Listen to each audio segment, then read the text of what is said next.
vivais dans le mensonge et le péché. Nous n'étions donc pas mariés officiellement, mais j'ai perdu cette partie de ma famille à cause de la divination et des faussetés que je pratiquais.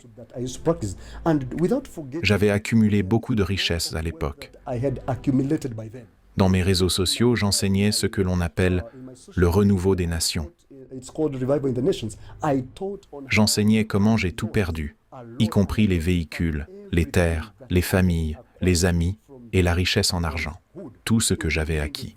Car pour ceux qui ont travaillé spirituellement avec Dieu, vous commencerez à comprendre que lorsque Dieu vous délivre de ce genre de tromperie, tout ce que vous avez jamais acquis par cet esprit de divination ou ce genre de fausseté,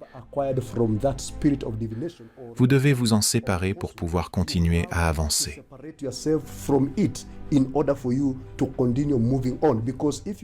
Parce que si vous ne le faites pas, les matériaux que vous avez acquis portent l'esprit de la source que vous avez utilisée pour acquérir cette richesse.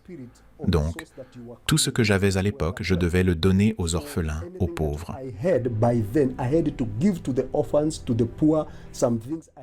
Certaines choses, je devais les brûler parce que je voulais une séparation totale de tout ce que j'avais acquis. Et aussi, pour conclure, je ne peux pas partir sans mentionner qu'il y a une dame appelée Monica.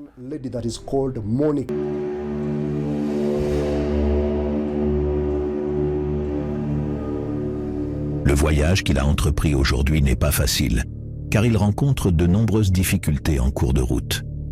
C'est pourquoi il cherche de l'aide auprès de ceux qui sont prêts et capables de l'assister.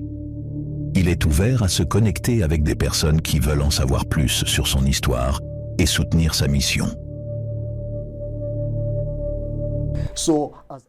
En conclusion, je veux remercier Dieu, notre Créateur, d'avoir donné cette opportunité d'ouvrir les yeux à une ou deux personnes qui auront le privilège de voir cette vidéo. Parce qu'en Afrique et partout dans le monde, beaucoup de gens sont encore dans l'obscurité de ces fausses doctrines, faussetés et divinations. Et parce que j'étais l'un d'eux, je connais leurs astuces. Je sais comment nous volions, comme je l'ai dit auparavant, et je sais comment nous pouvions opprimer les gens innocents.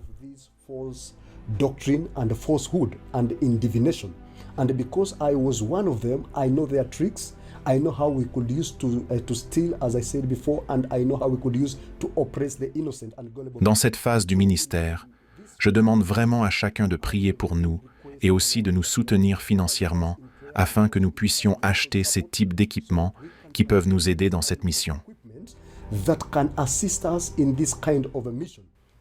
La vie qui me reste est uniquement dédiée à servir Dieu en vérité et en esprit.